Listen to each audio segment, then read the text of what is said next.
शिक्षा को लोग कभी समाज सेवा के रूप में मानते थे, लेकिन इस दौर में लोग एक बड़े व्यापार के रूप में मानने लगे कि शिक्षा अब व्यापार बन चुका है, अच्छी कमाई होती है। बड़े बड़े लोग तमाम विद्यालय खोल लिए, शिक्षा महंगी भी हो गई, बच्चों को इसमें शिक्षा नहीं मिल रही है। लॉकडाउन जब शुरू हुआ उसके बाद से सभी विद्यालयों पर, चाहे वो छोटे हों यानी प्राथमिक स्तर के या बड़े हों, सब विद्यालयों पर ताला लटक गया। बच्चे घर बैठ गए और आज भी लगभग 6 महीने बीत गए, ताले पड़े हुए हैं विद्यालयों पर। कुछ गाइडलाइंस के अनुसार विद्यालय बच्चों को ऑनलाइन शिक्षा दे रहा है, लेकिन वो शिक्षा कैसे बच्चों तक पहुँचे? किसी के पास मोबाइल नहीं है, कहीं नेट नहीं है, यानी तमाम समस्याएं हैं इस ऑनलाइन शिक्षा में। परेशान सब हैं, अभिभावक भी परेशान है। उसके बाद पैसा नहीं है। उसका कहना है कि जब बच्चे पढ़ाई नहीं कर रहे हैं तो फीस कैसे दें? विद्यालय जो तंत्र है, प्रबंध तंत्र, उसके सामने समस्या है कि जो दर्जनों अध्यापक, अध्यापिकाएं, कर्मचारी कार्यरत हैं, उन्हें वो वेतन कहाँ से दें? यानी दोनों परेशान हैं। एक तरफ विद्यालय का प्रबंध तंत्र परेशान है तो दूसरी तरफ अभिभावक परेशान हैं। इसमें सरकार को सहयोग करना चाहिए जिससे दोनों उभर सके। दोनों अपने अपने जगह सही है। अगर अभिभावक कह रहा है कि मेरे बच्चे की पढ़ाई नहीं है तो हम पैसा कहाँ से दें, वो भी अपनी जगह सही है। लेकिन विद्यालय प्रबंध तंत्र अध्यापकों को वेतन दे तो कैसे दे, चूँकि फीस आ नहीं रही है। इसमें सरकार को आगे बढ़ना चाहिए और एक पैकेज की घोषणा करनी चाहिए। उस पैकेज से विद्यालय प्रबंध तंत्र को एक सहयोग मिलेगा और जो अभिभावक हैं उनको भी सहयोग मिलेगा। हमारी यूपी अब तक की टीम महाराजगंज जिले के सिसवा बाजार स्थित प्रेमलाल झानिया कन्या इंटर कॉलेज पहुंची, जमीनी हकीकत देखने के लिए पहुंची। हम विद्यालय में जब प्रवेश किए तो जो यहाँ अध्यापिकाएं हैं वो क्लास चला रही थी। जो ऑनलाइन क्लास है वो चल रहा था। कमरे में जब हम गए, जरा आप भी देख लीजिए, कभी अब कमरा छात्राओं से भरा रहता था। अध्यापिकाएं पढ़ाती थीं, क्रॉस क्वेश्चन होता था, कुछ जानकारियां मिलती थी, लेकिन आज कुछ भी नहीं है।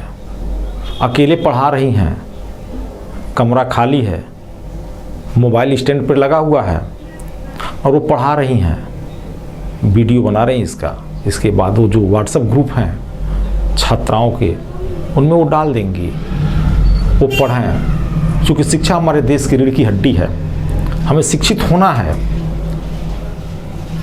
इनके अंदर भी लालसा है कि कोरोना काल के हम दौर में भले ही चल रहे हैं, लेकिन बच्चों को शिक्षा देते रहें। इनसे हमने बात भी किया, इन्होंने अपना दर्द बयान किया, आप भी ज़रा सुन लीजिए। देखिए, हम तो अपने शब्दों से कह नहीं सकते। क्योंकि एक शिक्षक है, वह दूसरों को शिक्षा देता है लेकिन अपनी पीड़ा को व्यक्त नहीं करता है।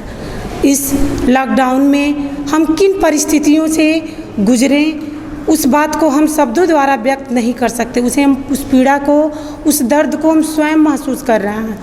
विद्यालय हमारे साथ था, हमारा साथ दिया, हमारे प्रिंसिपल भी साथ दिए। ये कोविड-19 महामारी के चलते आज पूरा विश्व परेशान है, हम सब परेशान हैं। सबसे ज़्यादा परेशान तो हमारा शिक्षा विभाग हुआ है और उस शिक्षा विभाग में भी हम वित्त विहीन शिक्षक सबसे अधिक परेशान हैं। सरकार को विशेष रूप से, सरकार तो हमारे हर समस्याओं का समाधान कर रही है, करना चाहती है और करेगी भी, लेकिन हम वित्तविहीन शिक्षकों की ओर आज तक हमारी सरकार ने ध्यान नहीं दिया। मैं निवेदन करना चाहूँगी अपनी सरकार से कि हम जैसे शिक्षकों को भी कुछ जीने का सहारा हमें दें, ताकि हम अपने बच्चों को, अपने परिवार को, अपने समाज को शिक्षित कर सकें और अपने परिवार का भरण पोषण कर सकें। इसके बाद हम चले इस कन्या इंटर कॉलेज की प्रधानाचार्य शशिकला सिंह के पास। उनकी बातें आप सुनें। लॉकडाउन के कारण शिक्षा जगत पर बहुत गहरा प्रभाव पड़ा है। लॉकडाउन के नाते शिक्षा, पूरे देश की शिक्षा प्रभावित हो गई है। एक अवसर, आपदा एक अवसर लेकर आता है और इस अवसर में ऑनलाइन शिक्षा का प्रबंध किया गया है, लेकिन ऑनलाइन शिक्षा बच्चों तक पहुंचाने के लिए तमाम व्यवहारिक कठिनाइयों का सामना करना पड़ रहा। कैसे चलाया जाए विद्यालय? स्ववित्त पोषित विद्यालयों का प्रबंधन, संचालन बच्चों से प्राप्त शुल्क के ही माध्यम से चलता है। बच्चे स्कूल आ नहीं रहे हैं, शुल्क स्कूल को मिल नहीं रहा है। टीचर्स को कैसे वेतन दिया जाए, ये बहुत बड़ा एक प्रश्न है, एक बहुत बड़ी समस्या है। अभिभावकों को भी फीस देना है, उनका रोजगार खतरे में है, उनके लिए भी एक समस्या है। लेकिन शिक्षा हमारे देश की रीढ़ है, इसको मजबूत करना है, शिक्षा व्यवस्था को संचालित करना है, बच्चों के ज्ञान की अभिवृद्धि करना है। इस हेतु हमारे टीचर, हम सभी जी जान से पूरी कोशिश कर रहे हैं। जूम ऐप के माध्यम से, वर्चुअल क्लासेस के माध्यम से हम प्रयास कर रहे हैं बच्चों तक ज्ञान पहुँचें। लेकिन कैसे हम संचालित करें स्कूल को, आर्थिक व्यवस्था किस तरह से डगमगाई है, चरमराई है, एक बहुत बड़ा प्रश्न है संचालकों के सामने। संचालक खुद सदमे में हैं कि कैसे स्कूल को चलाया जाए। मैं सरकार से आग्रह करूंगी कि जितने भी वित्त पोषित विद्यालय हैं उनका संचालन सुचारू रूप से चल सके। सरकार को उनकी ओर भी सुध लेनी चाहिए और कुछ इस विकट परिस्थिति में उन अध्यापकों के जीवन यापन के लिए, स्कूल के संचालन के लिए सरकार को कुछ राहत पैकेज अवश्य मुहैया कराया जाना चाहिए। तभी हम सब मिलकर के इस शिक्षा जगत की व्यवस्था जो है, पढ़ाई का, ज्ञान की अभिवृद्धि का, उसको हम लोग कायम रख सकेंगे और अपने देश को मजबूत कर सकेंगे।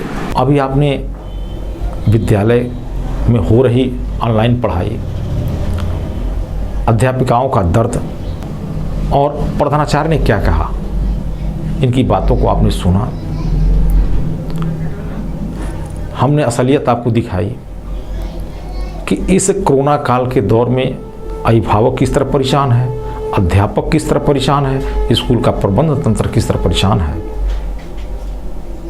आप देखते रहिए यूपी अब तक। यूट्यूब पर देख रहे हैं तो हमारे चैनल को सब्सक्राइब करिए और फेसबुक पर देख रहे हैं तो पेज को लाइक करिए और शेयर करिए।